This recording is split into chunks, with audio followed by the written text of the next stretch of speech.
몇 년 전부터 오은영 박사가 자녀교육 상담 프로그램을 많이 합니다. 특별히 금쪽 같은 대새끼라는 프로그램이 있습니다.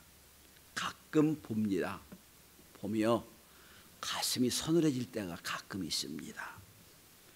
한마디로 제멋대로 사는 자녀들을 양육하는 부모의 안타까운 마음이 볼 수 있었습니다. 그 한 대목 중에 있습니다.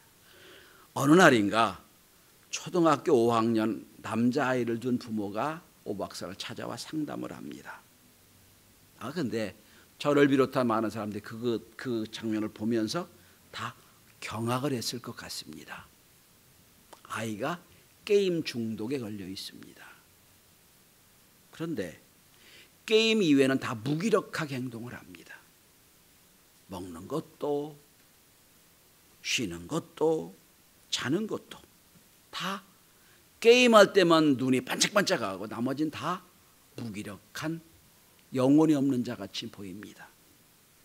심지어 게임을 못하게 하니까 이 시간만큼 안 된다 그러니까 부모에게 망나니처럼 행동을 합니다. 욕을 하고 부모에게 막 대듭니다. 밤낮 무기력해서 수면 검사를 했더니 수면 장애가 있어요. 그러니까 밤에 자는 동안도 뇌가 각성돼 있습니다. 그러니까 벌떡벌떡 일어나고 소리 지르고 오 박사가 진단합니다. 얘는 겉으로는 자는 것처럼 보이지만 자는 게 아닙니다. 깨어 있는 겁니다. 그러니 날마다 밤이든 낮이든 무기력하게 늘 졸린 눈으로 하고 있는 겁니다.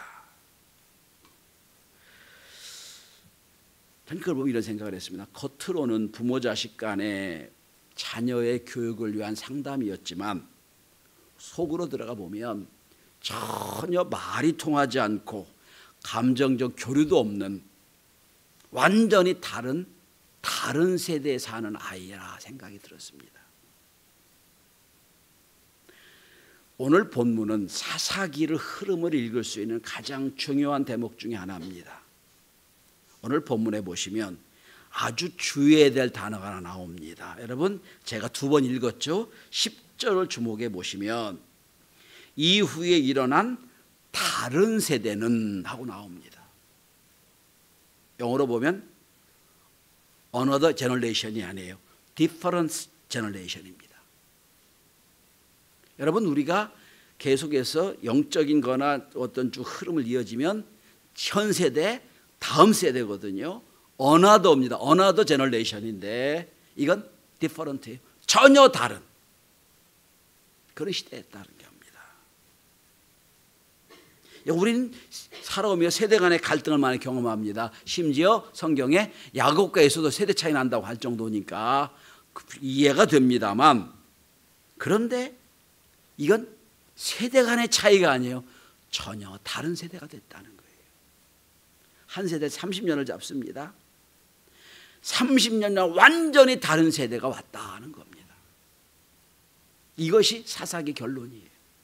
사사기 읽어보시면 그동안의 창세기부터 시작해서 모세오경, 출애굽기, 레위기, 민수기, 신명기까지의 모든 과정이 싹 바뀌어져 가지고 사사기는 완전히 하나님 모르는 사람들의 이야기입니다. 어떻게 몇천 년을 내려온 몇백 년을 내려온 신앙이 이렇게 한 세대 딱 30년만 이렇게 뒤바뀔 수 있었을까요? 저는 여러분 우리 교회뿐 아니라 우리 한국 교회가 지금 이 장면에 섞여 있다고 생각을 해요. 전혀 다른 세대가 왔어요. another 다음 세대가 아니라 전혀 다른 세대가 왔다는 거예요. 그래서 우리가 사사기 2장부터 일어나는 걸 보면 계속해서 하나님이 징계하시고 회개하고 또 징계하고 또 회복하는 참 답답한 역사가 길어집니다. 그렇다면 우리 교회나 한국 교회가 다음 세대로 만들려면 다른 세대가 아니라 다음 세대로 신앙이 계속 전통이 이어지려면 어떻게 해야 되겠느냐는 겁니다. 여기도 오늘 청년들이 있죠. 우리가 다음 세대의 자녀로 자라야 되는데 다른 세대가 되면 큰일 납니다. 저는 오늘 본문을 통하여 이스라엘 백성이 30년 만에 완전히 다른 세대로 바뀌어서 하나님을 잊어버리고 하나님을 부인했던 그 잘못을 거울로 삼아서 우리 어떻게 하면 다음 세대를 만들 것인가 은혜를 함께 나눠보고자 합니다. 그래서 여러분 오늘 말씀도 상당히 도전적인 제목을 정했습니다. 신앙의 다음 세대가 있습니까? 그리고 여러분 주보 옆에 문제를 보시면 괄호치고 우리가 라고 써 있어요. 우리에게 신앙의 다음 세대가 있습니까? 묻습니다. 우리가 그런 신앙의 다음 세대를 세우려면 어떻게 해야 됩니까? 첫째는 부모가 신앙의 체험을 전달해 줘야 됩니다. 신앙의 체험이에요. 여러분 7절 한번 보시기 바랍니다. 7절 하나님이 여호수아의 세대를 이렇게 평가를 하십니다. 곧 여호와께서 이스라엘을 위하여 행하신 모든 큰 일을 본 자들, 이게 여호수아 시대 사람들이에요. 하나님께서 행하신 큰 일을 본 사람들. 자, 지금 사사기는 어떤 사람들에서 하냐면 이스라엘 백성이 출애굽에서 광야를 지났습니다. 모세 시대 사람들이죠. 그 다음에 이제 여호수아 시대에 이제 가나안에 정복해 들어갑니다. 이게 여호수아 1세대예요. 그 1세대가 죽었어요 이제. 그러니까 가나안에 들어와 30년이 지났으니까 한 세대가 죽고 다음 세대가 온 거예요. 그러니까 가나안 제1세대라고 볼 수, 2세대라고 볼 수 있지요. 자, 그런데 여호수아 시대 사람들, 가나안 1세대 사람들은 하나님이 어떻게 요단강을 건너게 하셨고 여리고를 정복시켰고 땅을 정복시켰는지 우리가 다 체험을 했어요. 알아요. 하나님의 능력과 하나님의 은혜를 알아요. 그래서 이들이 사는 날 동안 오늘 성경에 보시면 7절 마지막에 보시면 사는 날 동안 여호와를 섬겼더라. 왜? 하나님의 살아계심을 그들이 체험했거든요. 하나님의 은혜로 가나안 땅을 정복했고 여리고를 정복했고 다 알거든요. 보았거든요. 체험했어요. 그런데 이 여호수아 1세대 가나안 1세대가 결정적으로 잘못한 게 하나 있습니다. 저들은 실패가 있어요. 그건 자기들이 체험한 하나님의 은혜를, 하나님의 체험을 자녀들에게 연결 못 시켰다는 거예요. 저는 성경에 있다가 깜짝 놀랄 만한 일을 발견합니다. 그 위대한 리더 여호수아거든요. 여러분 우리가 여호수아 다음에 사사기잖아요. 하나님 모세의 후계자로 여호수아를 삼으셨어요. 그래서 여호수아를 통하여 가나안 땅을 정복했어요. 참 멋진 리더예요. 그런데 여호수아는 그 뒤에 후계가 없어요. 믿음으로 사는 사람이 하나도 없어요. 심지어 여호수아와 함께 가나안 땅으로 온 갈렙은 그 아들과 딸이 그 딸과 사위가 믿음의 사람이 됩니다. 사사가 돼요. 그런데 위대한 여호수아는 자녀들에게 영적인 체험을 전달을 못 시킵니다. 그냥 여호수아로 끝나요. 여러분 모세는 멘토가 돼가지고 멘티 여호수아를 키웠거든요. 그래서 여호수아가 주의를 감당했어요. 근데 여호수아는 다음 세대를 못 키웠어요. 자녀를 못 키웠다는 거예요. 그래서 성경에 여호수아 가문이 없어져요. 자, 그러다 보니 가나안 땅 1세대가 죽고 난 뒤에 2세대 넘어가는 순간 신앙이 다른 세대가 되는 거예요. 저는 여호수아와 그 세대 사람들이 자녀 교육에 신앙 교육 시키지 않았다고 생각하지 않습니다. 시켰을 거예요. 우리 식으로 변화볼까요? 주일이면 깨워서 교회 가야 된다. 교회 가야 된다 했을 거예요. 성경학교 가면 나가라. 야 성경 해야 된다 했을 거예요. 그런데 삶으로 신앙의 체험을 보여주지 못했어요. 여러분 10절에 보시면 다른 세대에 대한 설명이 나옵니다. 10절 마지막을 제가 봉독합니다. 다른 세대는 첫째로 여호와를 알지 못하며 라고 나옵니다. 몰랐다는 거예요. 여호와를 몰랐다는 거예요. 하나님이 누구신지 몰랐다는 거예요. 여호와를 알지 못했다. 여러분, 성경에 안타까운 지적이 하나 있죠. 내 백성이 나를 아는 지식이 없으면 망하는도다 했잖아요. 하나님 몰라요. 누구신지 몰라. 어떻게 이스라엘 백성 애굽에서 인도해 내셨고 광야를 건너게 하셨고 요단강과 그 다음에 홍해를 건너게 하셨는지를 잘 몰라요. 제가 우리 목사님들, 홍 목사님 계시지만 제가 부탁하는 게 늘 있어요. 청년들을 맡겼으니 청년들을 일대 양육을 시켜야 됩니다. 시키십시오. 왜냐하면 하나님 모르거든요. 지금 우리가 어릴 때부터 교회 나왔어요. 그러나 단편적인 신앙교육밖에 없어요. 전체적인 흐름이 없어요. 몰라요.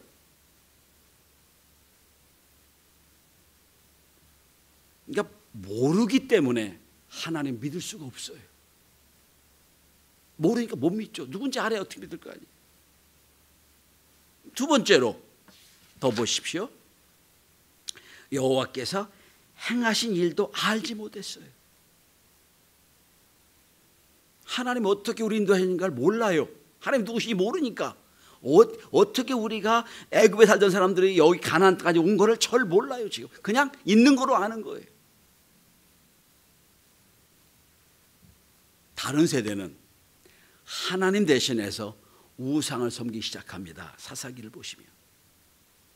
그러니까 아주 쉽게 표현해 볼게요. 지금까지 이스라엘 백성들이 섬기는 하나님을 놔두고 하나님을 믿고 거기다 추가로 다른 신을 섬긴 게 아니에요. 하나님을 버렸어요. 그리고 다른 신을 섬겨요. 왜냐하면 이 생각을 합니다. 아, 우리가 그동안에 조상들이 믿었던 신은 광야의 신이야. 광야 40년간 인도했던 신. 여기는 지금 광야가 아니야. 여기는 비옥한 땅이야. 여기 신은 다를 거야.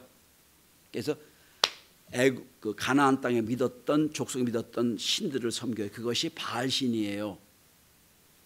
폭풍과 풍요의 신. 그 다음에 아스다도 신, 바알의 아내입니다. 바알의 아내로 전쟁과 다산의 신이었어요. 그러니까 원주민들이 믿었던 신을 다시 믿게 된 거예요. 아, 지금 여기 이 신을 믿어야 되는 거다 생각한 거예요. 왜? 하나님을 모르니까. 천지를 하나님을 모르니까. 신앙의 체험도 없으니까. 그러니까 그냥 따라가는 거예요.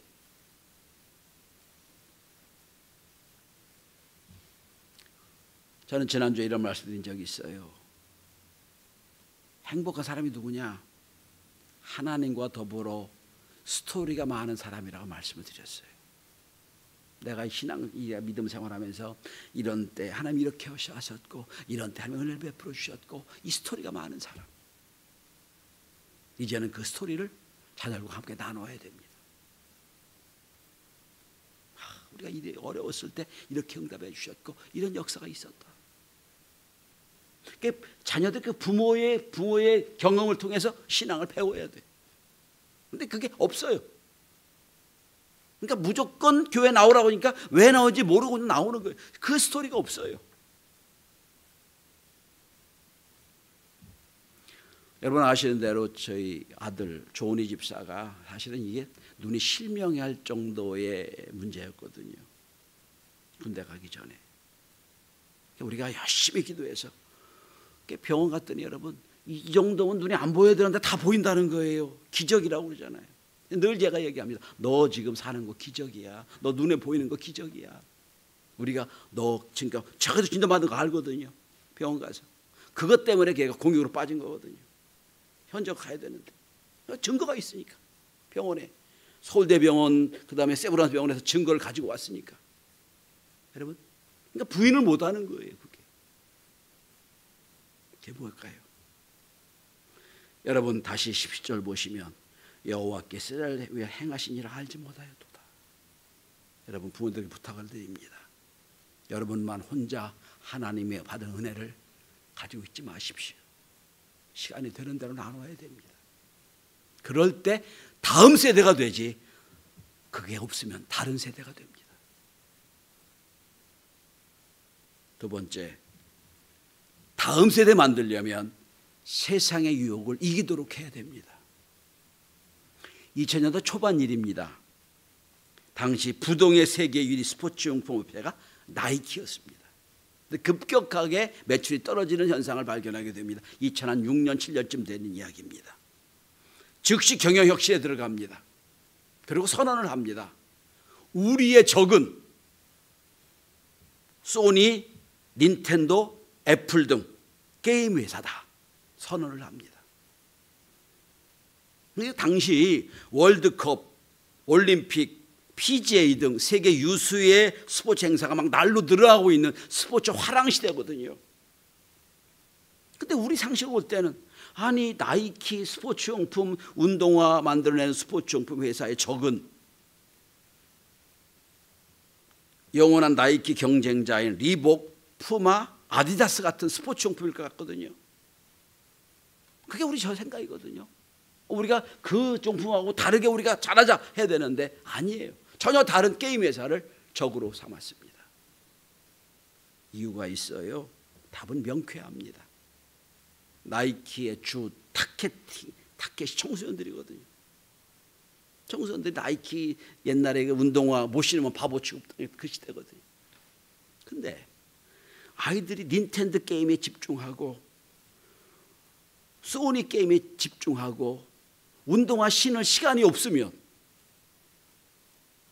아무리 운동화 잘 만들어도 무슨 소용이 있겠어요. 운동하러 나가지 않는 한 필요 없는 거거든요.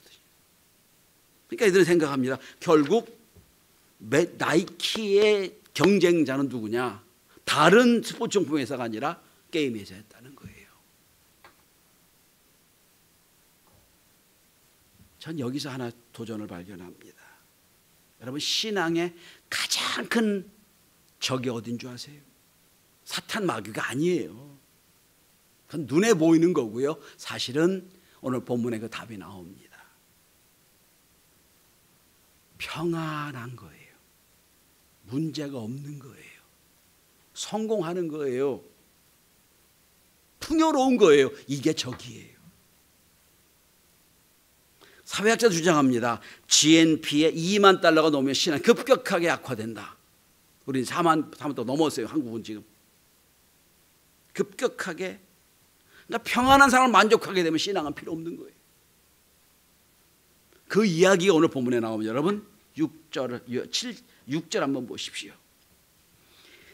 전에 여호수아가 백성을 보내며 이스라엘 자손이 각기 그들의 기업으로 가서 땅을 차지하였고 땅을 차지했어요. 이제 여호수아가 금 그어놓은 각 지파대로 땅을 차지했어요. 지금.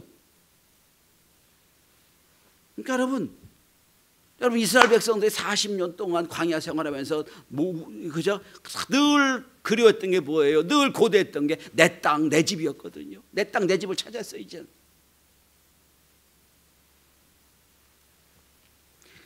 여호수아 시대는 그 땅을 갖고 나가 바빴어요. 내 거 만들어가 바빴어. 그러니까 내가 풍요로운 인생을 살려고 바쁘다 보니까 자녀 신앙교육을 놓친 거예요. 바쁘니까. 그러니까 자녀들의 신앙을 체계적으로 강구해. 아이고 내가 열심히 일하다가 집에 가서 피곤하고 바빠. 피곤하고 자야 돼. 내가 직장 생활하면서 하루 종일 하다가 집에 가서 아이들 뭐 얘기할 시간도 없어. 그냥 자. 되게 우리의 문제, 우리 생각, 우리 모습이거든. 신앙 얘기할 시간이 없어. 그리고 늘 학교 성적만 생각하고 너 직장 문제만 얘기하지 신앙 교육은 얘기할 수가 없어요. 이게 우리만 그런 게 아니라 사사기 시대 이들이 그랬다는 거예요.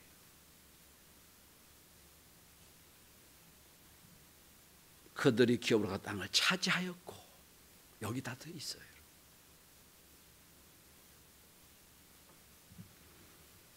가끔 겪는 일이 있어요. 열심히 교회 잘 나옵니다. 새벽기도도 나옵니다. 막 열심을 내요. 속으로 생각합니다. 아이고 저분의 신앙이 잘하나 보다. 근데 몇 개월 하다가 또 안 나와요. 왜 그렇지? 그랬더니 들려오는 얘기입니다. 목사님 급한 불이 꺼졌대요. 문제가 없어졌대요. 문제 생길 때 그것 때문에 기도하고 아들 딸 때문에 기도하고 하는데 그게 해결됐어. 신앙이 싹 죽어지는 거예요. 여러분 하나님 보시기에는 그러면 그 영혼을 믿음으로 차기 위해서는 날마다 문제를 줘야 돼. 어려움을 줘야 돼. 그 어려움 때문에 기도하고 나오죠. 그럼 곤란하잖아요. 야, 저 가정은 풍요로워도 문제가 없어도 평안해도 열심히 신앙생활 하는구나. 이게 신앙 아니에요, 여러분?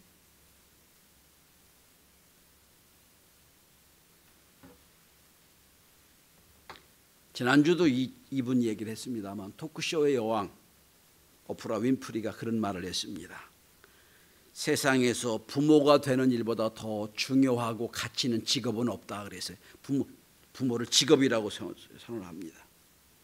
아시는 대로 여러분, 인종차별이 가장 심했던 때 가장 차별이 심한 미시시피 주의 흑인, 그것도 사생아로 태어납니다. 10대 미혼모 엄마와 10대 군인이 불장난해서 아이를 낳은 게 이 오프라입니다. 얼마나 비참한 환경에成長했는지 어머니 집에 잠깐 있는 동안 엄마 사촌 오빠에게 성폭행을 당하고 14세 미혼모가 됩니다. 그런데 미혼모에서 낳은 출산한 아들이 2주 후에 사망하는 슬픔도 겪습니다. 아주 인생이 꼬이고도 꼬인 여자예요. 근데 그는 그럼에도 불구하고 세계 움직이는 100대 여자 중에 하나가 들어갑니다. 오프라 윈프리 그러면 미국엔 전설이 됩니다. 지금 그는 다양한 자선 활동을 하고 아프리카에 많은 교회를 세우고 많은 선교 활동을 한 사람이 됩니다. 이렇게 성공할 수 있는 이유가 하나 있어요. 상처 극복한 이유. 그는 외할머니 댁에서 어릴 때 자랐는데 13살까지 자랐는데 오프라가 3살 때 외할머니와 함께 다니는 교회 성경 암송대가 열렸다고 그럽니다. 이렇게 외할머니가 시켰겠죠. 성경 암송대회 나가라고 해서 성경 읽으라고 해서 얼마나 성경을 잘 외웠는지 그때부터 전도사라는 별명을 얻습니다. 그러면서 신앙생활 재미를 느끼게 돼요.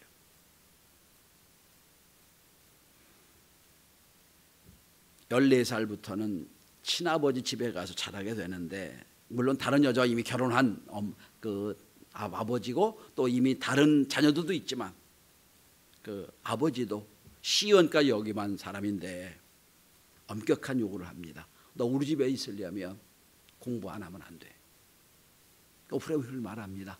내 한쪽은 외할머니의 신앙, 한쪽은 아버지의 교육열, 이게 나를 만들었다 얘기합니다.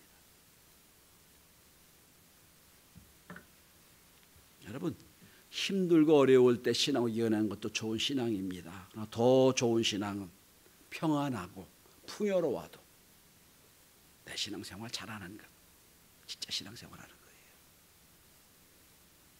오늘 여러분 이스라엘 백성들이 그 어려운 중에도 가나안에 정복했지만 이들이 자기 땅을 차지하는 순간 신앙이 나태해지는 거예요.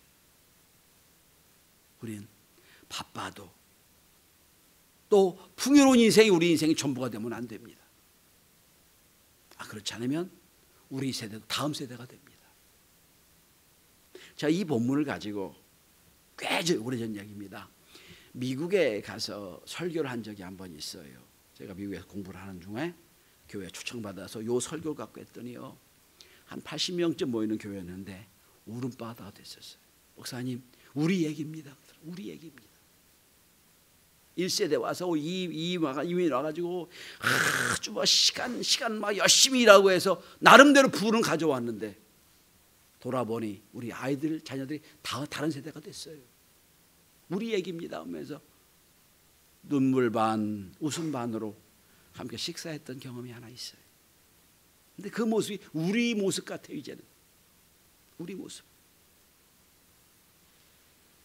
자, 마지막 세 번째입니다. 부모들이 자녀 교육을 시키지 못했고 이제 우리는 앞으로 자녀 교육에 신앙의 체험이 있어야 되겠고, 두 번째는 여러분, 풍요로운 걸 끝나지 말고 풍요로움보다 더 중요한 신앙을 키워야 되겠고, 마지막 세 번째입니다. 가장 소중한 가치를 유산으로 남겨줘야 됩니다. 미국 프린스턴대 신학 교수인 블랙 우드가 그리스도인으로 남겨야 될 세 가지 유산을 말한 적이 있어요. 첫째는 기쁜 기억의 유산을 남겨야 된다 그랬어요. 어린 아이들과 함께 어렸을 때 집에서 좋은 기억을 주는 기쁜 기억의 유산. 주일을 성수하는 모습, 예배하는 모습, 기도하는 모습, 남을 돕는 모습, 좋은 기쁜 유산을 남겨야 된다 그랬고요. 두 번째는 좋은 습관의 유산을 남겨야 된다고 그랬어요. 여러분, 결국 인생은 자기가 만든 습관에 자기가 갇히는 게 인생이에요. 내가 습관을 내가 만들어 그 속에 내가 갇혀 평생 그 속에 사는 거예요. 좋은 습관 만드는 게 참 중요합니다. 생일날 떠들썩하게 좋은 음식점 가서 축하하는 것도 좋지만 전 이 생각을 합니다. 내 생일이면 내가 또 돈을 모아서 고아원이나 양원에 가서 선물해 주는 그 모습이 좋은 모습이 아닐까 생각을 해요. 세 번째는 높은 인생의 목표를 세워주는 유산을 가져라 그랬습니다. 가치 유산이죠. 우리 아버지는 우리 엄마는 교회 열심히 다니지만 날마다 돈 얘기만 한다. 이건 유산이 돈 유산이에요. 우리 엄마 아빠는 돈의 전부야 생각이 들 거예요. 그게 아니라 우리 엄마 아빠는 다른 가치를 갖고 있어. 이게 좋은 유산이 돼야 됩니다. 전 우리 사랑하는 성도 여러분, 지금 오늘 여호수아와 그 다음 세대는 그냥 땅을 유산으로 남기고 끝났어요. 가나안 땅 만들어주고 끝난 거예요. 그냥 땅의 유산만 끝난 거예요. 그러나 우리는 여러분 좋은 유산을 남겨줘야 됩니다. 무슨 유산? 좋은 가치의 유산. 저는 미래에 대한 책을 자주 읽는 편입니다. 앞으로 AI 시대, AGI 시대가 되면 뭐 지금도 왔지만 아마 지금 제조업 서비스가 완전히 바뀌게 될 겁니다. 지금도 웬만한 그 자동차 제품 회사에 가보면 컴퓨터 로봇이 다 조립하고 있어요. 얼마 전에 광주에서 뭐 자동차 그룹의 공장이 막 대모를 일으키니까 CEO가 뭐라고 하는 줄 아세요? 여러분 자꾸 그러면 다 로봇으로 바꿀 겁니다. 조용해졌어요. 그러니까. 조립하는 걸 로봇으로 바뀌면 사람이 10배를 해요. 피곤하지도 않다고 그래요. 완전히 바뀔 거예요. 10년, 20년 되면. 이제는 AGI 비서들이 자기들끼리 딱 명령만 하면 자기들끼리 모여가지고 자기들끼리 회의해가지고요. 티켓팅, 그 다음에 비행기표 다 만들어 놓을 거예요. 예약 다 끝내놓을 거예요. 우리가 막 일일이 할 필요가 없어요. 이제는. 지금도 여러분 가끔 그런 거 경험하잖아요. 그렇죠? 이젠 여러분 미래 세대에는 질문이 달라져야 돼요. 지금까지 우리 질문이 어떤 질문이었습니까? 너 뭐 할 수 있어? 너 능력이 뭐야? 이게 질문이었거든요. 너 뭐 할 수 있어? 이게 우리 질문이었어요. 능력. 이제 능력은 여러분 로봇 AI가 더 잘해요. 딥러닝을 마친 로봇들이요. 이제는 인간보다 피곤치도 않고요. 얼마나 많은 지식을 가지고 하는지 모를 거예요. 이제는 우리가 경쟁이 안 될 거예요. 이제는 여러분 우리 질문이 바뀌어져야 돼요. 내 능력이 뭐냐가 질문이 아니라 너는 어떤 가치를 갖고 사느냐. 너 그 일을 해야 되는 이유가 뭐야? 이게 바뀌어야 돼요. 이 거대한 질문에 우리가 답을 해야 될 때입니다. 지금까지 우리 한국 사회도 능력주의 사회, 너 능력 있어야 돼, 능력 있어야 된다 했어요. 이젠 그 능력은 다 비슷해졌어요. 이제 별 의미가 없어졌어요. 여러분, 여호수아 시대가 지나고 사사기 시대 넘어가면서 이들은 이 질문에 대한 답을 못했어요. 그게 결국 어려워진 거예요. 넌 이 성경은 우리에게 이 질문을 합니다. 내 인생의 방향이 맞냐? 이대로 가면 맞는 거야? 방향에 대한 질문을 성경은 우리에게 요구하고 있습니다. 그리고 내 인생의 마지막은 뭐야? 성경은 또 우리에게 질문합니다. 그 다음에 그 과정에서 너는 하나님께 경배하고 있어 묻습니다. 예배가 뭡니까? 가장 영광받기 합당하신 하나님 앞에 가장 존귀한 가치를 올려드리는 것이 예배입니다. 예배가 그냥 와서 1시간 동안 있다 가는 게 예배가 아니에요. 가장 중요한 하나님 앞에 최선을 다해 하나님께 영광 돌리는 것. 근데 오늘 사사기 시대는 그 예배에 실패했습니다. 그래서 그 다음에 아무것도 안 남아요. 결론을 맺습니다. 저 우리 학생, 우리 청년들에게 묻으며 여러분은 다음 세대입니까? 다른 세대입니까? 또 우리 부모들에게 묻습니다. 우리 자녀는 다음 세대로 살아갑니까? 다른 세대가 됐습니까? 다시 한번 고민해보고 우리의 신앙의 방향을 다시 세우는 은혜가 있길 바랍니다. 기도합니다.